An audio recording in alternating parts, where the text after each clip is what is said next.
नमस्कार, ESPN 9 news में आपका स्वागत है। मैं हूं आपके साथ दिनेश कुमार। चर्चा करेंगे बिहार की राजनीति पर। जिस तरीके से 4 लोकसभा सीटों पर पहले चरण के लोकसभा चुनाव के दौरान मतदान होने वाला है। इस बीच आपको बता दें कि सबसे बड़ी और हॉट सीट के रूप में देखी जा रही है जमुई लोकसभा सीट। तो दूसरी तरफ गया में भी प्रधानमंत्री नरेंद्र मोदी लगातार सक्रिय दिखाई दिए और पार्टी के लिए मतदान की अपील करते हुए नजर आए। गया लोकसभा सीट, वहां से जीतन राम मांझी काफी एक्टिव नेता के तौर पर राजनीति में देखे जाते हैं। बिहार की सियासत में जिस तरीके से जीतन राम मांझी दलितों की राजनीति के मसीहा माने जाते हैं, उसी आधार पर जमुई सीट को लेकर चिराग पासवान 2019 में जिस तरीके से सांसद बनकर के आए थे, उन्होंने कहा कि जमुई के लोगों ने मुझे प्यार सम्मान दिया, लेकिन अब मैं हाजीपुर सीट से चुनाव लड़ूंगा। जमुई में हमें पूर्ण विश्वास है कि जीत हासिल होगी। इसके साथ साथ विपक्ष की तरफ से आरजेडी प्रमुखता के साथ जमुई सीट पर अपने प्रत्याशी को लेकर चुनाव प्रचार कर रही है। इस बीच तेजस्वी यादव पिछले 10 दिनों से लगातार जमुई में डेरा डाले हुए हैं।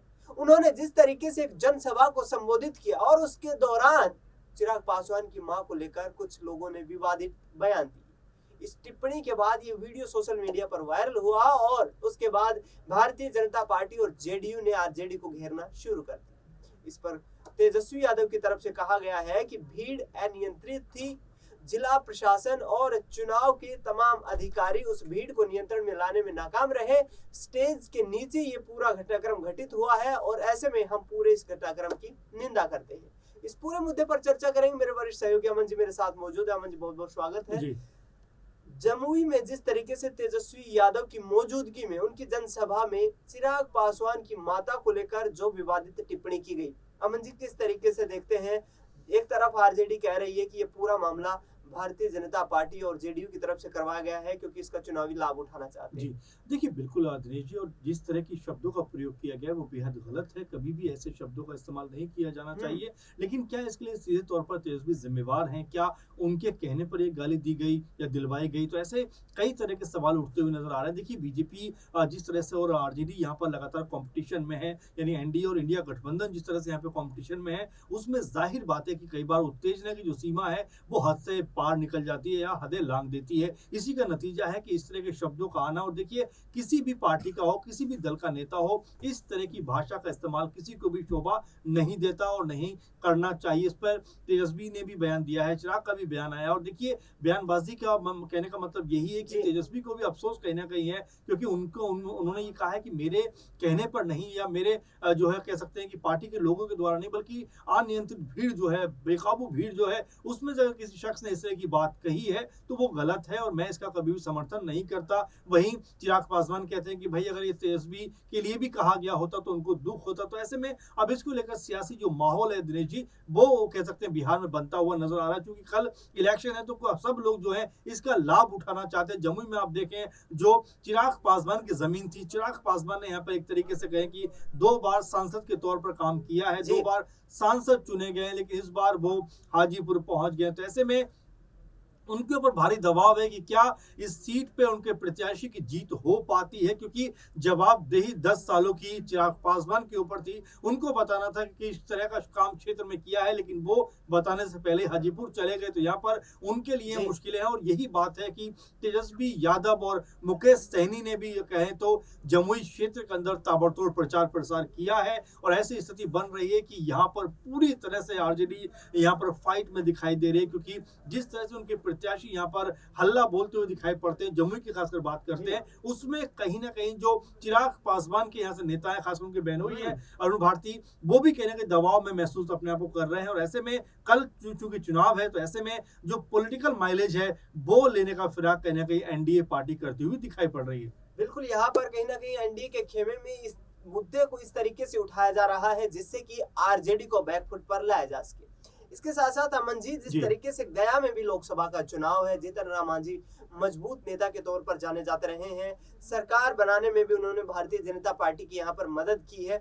ऐसे में क्या जीतन राम मांझी लोकसभा चुनाव में इस तरीके का प्रचार करके, एनडीए का प्रचार करके, भारतीय जनता पार्टी का प्रचार करके, प्रधानमंत्री नरेंद्र मोदी की तारीफों के पुल बांधकर क्या बिहार की राजनीति में कोई बड़ा यहाँ पर लक्ष्य लेकर के चल रहे हैं? देखिए, बिल्कुल अभी तो कह सकते हैं कि खुला हुआ खेल है पॉलिटिक्स का, भी खुला हुआ एकदम से मंच है और यहाँ पर बहुत सारी बातें आएँगी, जाएँगी, बहुत सारे गठबंधन बनेंगे, टूटेंगे, तमाम सारे नेता उभरेंगे, बैठेंगे, लेकिन इन सबसे बड़ा लोकतंत्र है, उसकी जीत होनी चाहिए और तमाम जो नेता हैं, तमाम जो कह सकते हैं पार्टियाँ हैं, उनको कहीं न कहीं अपना जो चुनाव प्रचार है, अपना जो चुनाव प्रचार करने का ढंग है, तरीका है, वो देखिए जनता के पक्ष में रखना चाहिए क्योंकि जनता को आखिरकार विकास चाहिए, काम चाहिए, रोज़गार चाहिए, बेहतर अस्पताल चाहिए, बेहतर तरीके से शिक्षा चाहिए, सड़कें बेहतर चाहिए। तो ये जी। जो तमाम ज़मीनी मुद्दे हैं, इनको लेकर ज़रूर काम करना चाहिए। लेकिन जिस तरह से पूरे का पूरा चुनाव कुछ बयानों पर पूरी तरह डाइवर्ट हो जाता है, यानी इसने ये कहा, उसने वो कहा और इनसे कोई जनता का भला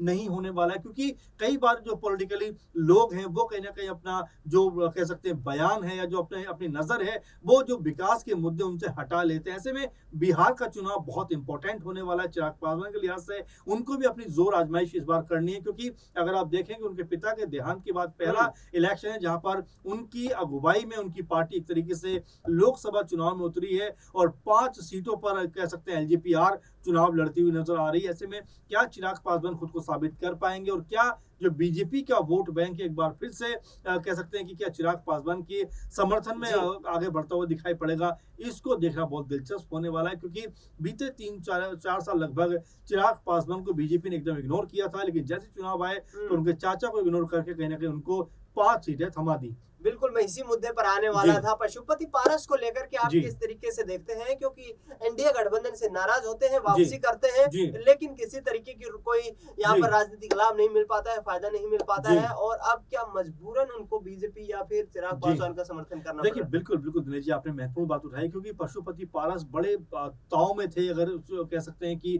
जो सीट शेयरिंग से पहले अगर पूरा माहौल देखें, हाजीपुर सीट को छोड़ना ही नहीं चाहते थे, हाजीपुर सीट पे जमे रहना चाहते थे, बने रहना चाहते थे, लेकिन बीजेपी ने जिस तरह से चिराग पासवान का कद बढ़ाया और पशुपति पारस को साइड किया, उसके बाद ऐसा लगा कि पशुपति पारस कोई बड़ी बगावत कर सकते हैं क्योंकि तुरंत उन्होंने इस्तीफा भी दे दिया।